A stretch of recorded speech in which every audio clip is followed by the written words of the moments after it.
Dan inilah Rumang Sani. Pada episode kali ini kita akan rasan-rasan tentang seorang tokoh besar yang pernah dimiliki oleh Indonesia. Otomatis kita akan membahas mengenai sejarah dan sedikit dengan bumbu-bumbu konspirasi. Langsung saja pada rasan-rasan kita.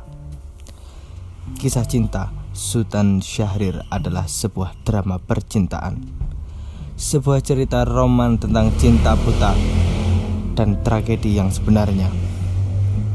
Berawal dari kejar-kejaran dengan penjajah hingga mengejar cinta, Bung Syahrir pun merasakan berpisah saat sedang sayang-sayangnya. Maria Dohatiu, seorang perempuan Belanda yang dikenal Bung Syahrir di negeri kincir angin saat mengenyam studi pada tahun 1931. Maria adalah istri seorang tokoh sosialis Belanda, Soltas, yang memiliki 2 orang anak. Sudah bisa baca kemana endingnya belum? Soltas juga merupakan salah satu teman Bung Syahrir dalam berdiskusi di Belanda. Hubungan asmara antara Syahrir dengan Maria terjalin di saat hubungan pernikahannya dengan Soltas renggang. Maria juga tidak lagi tinggal satu rumah dengan suaminya itu, alias beliau memilih talak. Maria sudah membulatkan tekad, dia akan menyusul tambatan hatinya ke Hindia Belanda. Dia akan berangkat bersama kedua anaknya yang masih imut-imut setelah perceraiannya dengan Salomon Tas, aktivis pergerakan dan wartawan berdarah Yahudi yang berhaluan kiri itu selesai. Rencananya, ibu 2 anak berdarah Belanda Prancis itu akan menemui kekasihnya Sultan Syahrir di Medan, Sumut. Bulan demi bulan berlalu, Maria Johanna Dohatiu pun akhirnya berlayar mengarungi samudra, membelah lautan dari Kolombo ke Medan bersama 2 anaknya. Pada April 1932, pasangan kekasih yang tengah dilanda rasa rindu mendalam itu akhirnya bertemu. Masih pada bulan itu, tanggal 10 Miske, panggilan sayang Sultan Syahrir kepada Maria, dan Sidi, panggilan sayang Maria kepada Syahrir, menikah di sebuah masjid di Medan. Maria dan Syahrir sudah lama menjalin kasih. Keduanya pertama kali bertemu di negeri Belanda saat Syahrir menuntut ilmu. Saat itu Syahrir bersahabat dengan suami Maria, Tas. Baik Syahrir, Tas maupun Maria ketiganya penggemar sastra, musik, dan film. Tinggal di rumah yang sama dengan hobi yang sama membuat hubungan Maria dan Syahrir semakin dekat. Apalagi Tas terlalu sibuk berpolitik dan tidak mempunyai banyak waktu untuk istri dan anak-anaknya. Mengetahui hubungan Maria dan Syahrir, Tas tak sakit hati. Selain karena kehidupan pergerakan di Belanda saat itu sangat bebas, juga karena Tas sudah menjalin hubungan dengan Judith, teman perempuan Maria. Jadi ya yang sudah ada ikatan itu akan kalah dengan yang selalu ada. Namun Maria dan Syahrir hanya bisa mengenyap manisnya hidup berumah tangga tak lebih dari 5 minggu. Maria yang sehari-hari senang menggunakan kebaya dan kain mengundang perhatian orang Belanda. Apalagi dia yang berkulit putih menikah dengan orang pribumi di masjid. Polisi Belanda pun menyelidiki dokumen pernikahan Maria dan menemukan Tas ternyata belum menceraikan Maria secara resmi. Loh, kok bisa ya? Apa Bu Maria ini kabur dari Belanda hanya karena sudah berhasrat tinggi ke aroma Bung Syahrir? Percintaan ini memang sangat lucu. Dalam buku Sultan Syahrir, Pemikiran dan Kiprah Sang Pejuang Bangsa, karya Lukman Santoso, disebutkan pernikahan Maria dan Syahrir pun dibatalkan pada 5 Mei 1932 oleh aparat setempat. 5 hari kemudian Maria dipulangkan ke Belanda. Pernah ada yang mengalami juga. Sudah lama sayang-sayangan, sudah sering main bareng, makan bareng, belajar kelompok bareng, sama-sama ngenalin ke orang tua, sudah mikir konsep pernikahan, tanggal nikah, dan plot twist pernikahannya batal. Ada?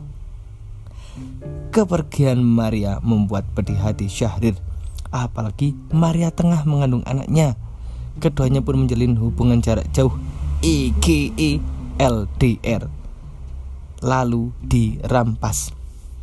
Sudah menikah, mengandung buah hati, saat hubungan sedang sayang-sayangnya ternyata hak bercinta dirampas. Long life Bung.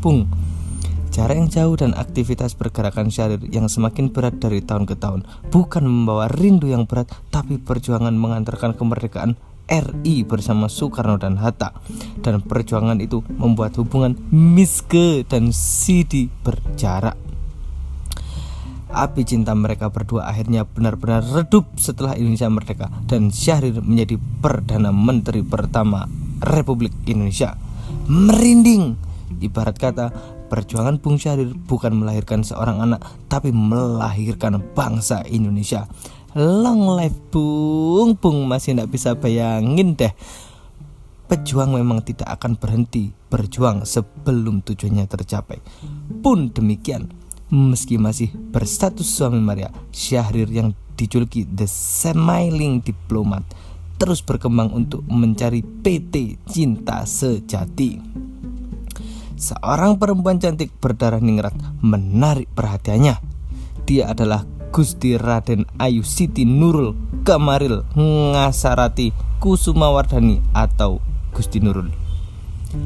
Gusti Nurul merupakan putri tunggal Raja Mangkunegara VII dan Gusti Ratu Timur, putri Sultan Hamengkubuwono VII. Syahrir pertama kali melihat Gusti Nurul usai sidang kabinet di Istana Presiden Yogyakarta. Pertemuan pertama itu langsung membuat Syahrir jatuh hati. Cinta pada pandangan pertama adalah cinta yang tumbuh ketika pertama kali bertemu dengan orang yang akan dicintai. No debat. Untuk merebut hati sang putri, pada setiap rapat kabinet yang berlangsung di Yogyakarta tahun 1946, Syahrir selalu mengutus sekretaris pertamanya, Siti Zubaidah Usman, ke Puri Mangkunegaran untuk mengantarkan kado khusus yang dibubuhi surat yang pastinya romantis dari Jakarta. Dalam memperebutkan hati Gusti Nurul, Syahrir harus bersaing ketat dengan orang nomor 1 di negara Indonesia. Siapakah beliau? Bung Karno yang saat itu sudah menjadi presiden. Bung Karno.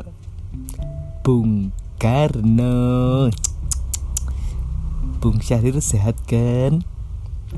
Dikutip dari buku Sultan Syahrir Pemikiran dan Kiprah Sang Pejuang Bangsa karya Lukman Santoso, Gusti Nurul mengungkapkan, Syahrir tidak pernah menemuinya di Istana Mangkunegaran. Saya hanya ketemu di Linggarjati, kata Gusti Nurul di Perundingan Perdamaian Linggarjati. Kami menginap di rumah perundingan Belanda Indonesia, lanjut dia. Di masa tuanya, Gusti Nurul mengatakan tidak ingat apa saja yang dibicarakan dengan Syahrir. Dia hanya ingat Syahrir pernah membelai pipi dan dagunya, lalu melamar putri yang pandai menari itu. Hehehe, long life Bung. Namun baik Bung Syahrir maupun Bung Karno gagal merebut hati Gusti Nurul. Sang putri menolak lamaran Syahrir dengan alasan menentang poligami. Mari sejenak kita menundukkan kepala dan mengirim Fatihah kepada beliau berdua. Semoga tenang di alam sana. Diam, jangan ketawa. Namanya seorang pejuang tidak akan menyerah, tidak akan putus asa sebelum perjuangannya tercapai. Gagal mendapatkan cinta Gusti Nurul, Syahrir yang lahir di Padang Panjang, Sumatera Barat pada 5 Maret 1909 melabuhkan cintanya pada sekretarisnya Siti Wahyunah Saleh. Sepintas, wajah Siti atau Poppy mirip dengan Gusti Nurul, tapi Poppy merupakan aktivis pergerakan mahasiswi yang pernah memimpin Perhimpunan Mahasiswi Putri Indonesia, Indonesia Vrouwelijke Studenten Vereniging, periode 1940 sampai 1941. Poppy yang lahir di Sawah Lunto, Sumatera Barat 11 Mei 1920 adalah ahli hukum yang selalu mendampingi Syahrir di seluruh perundingan dengan Belanda sebelum dan menjelang perjanjian Linggarjati. Meski juga menaruh hati kepada pemuda yang sering dijuluki si kancil karena perawakan Syahrir yang kecil, namun Poppy menjaga jarak dari Syahrir setelah mengetahui putra penasihat Sultan Delhi dan jaksa di pengadilan negeri Medan itu telah beristri.